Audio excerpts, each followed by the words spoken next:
Сәлем қыздар. Бүгін сіздермен осындай арасы үлпілдеп болатын, өте нәзік, жұмсақ болып шығатын оладьи дайындаймыз. Ол үшін видеоны соңына дейін қарап, лайк басып өтіңіздер. Ең алдымен заттарымызды осылай алдын ала дайындап қоямыз. Бізге бір жұмыртқа керек осындай. Осыны жақсылап араластырып аламыз. Үстінен осынша көлемді қант қостым, 6-7 ас қасық қостым мен. Сіздер егер тәттірек қаласаңыздар, одан көбірек қоссаңыздар болады. Осылай қанты ерігенше жақсылап араластырып аламыз.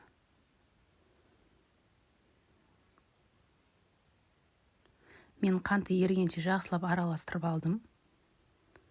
Бұл жерде. Және осындай бір стакан айранымызды, бөлме температурасындағы айранды қосамыз.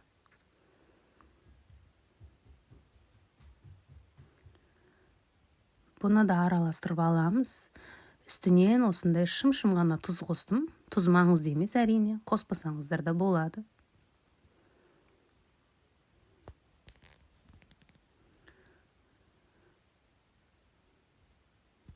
Үстінен керегінше ұн қосамыз. Електен өткізілген. Алдын ала електен өткізіп алдым мен. Көз мөлшерімен қостым. Ұнның қанша грамм екені белгісіз, өздеріңіз керегінше қосарсыздар.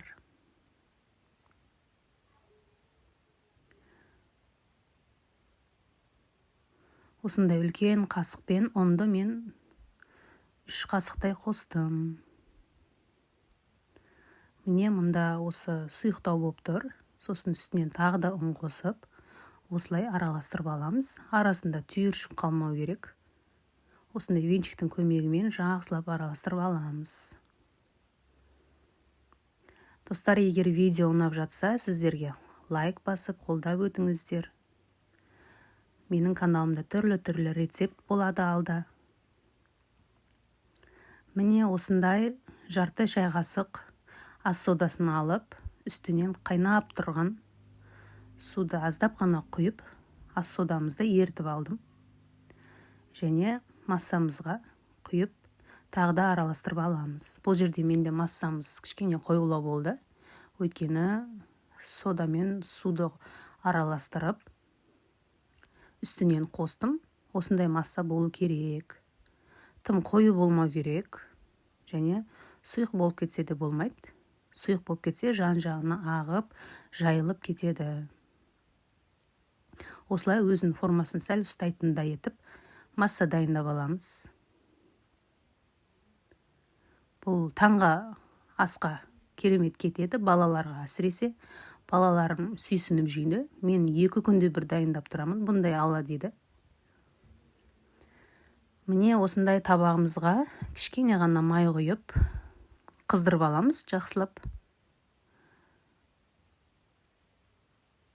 Табамызды жай отқа қойып, қызып тұрған табамызға осылай ас қасықпен салып отырамыз оладьйімізді.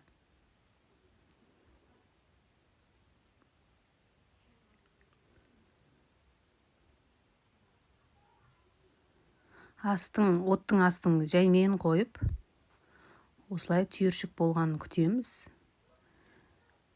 Келесі бетіне аударып, пісіріп отырып аламыз. Сарғыш түс болғанша күтеміз.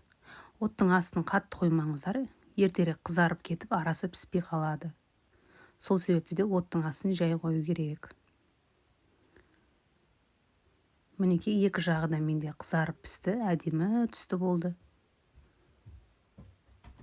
Піскен оладьйларымызды салып, бетіне кез келген тәттімен, вареный сгущенкамен, немесе шоколадпен, балмен сәндеп ұсынсаңыздар болады.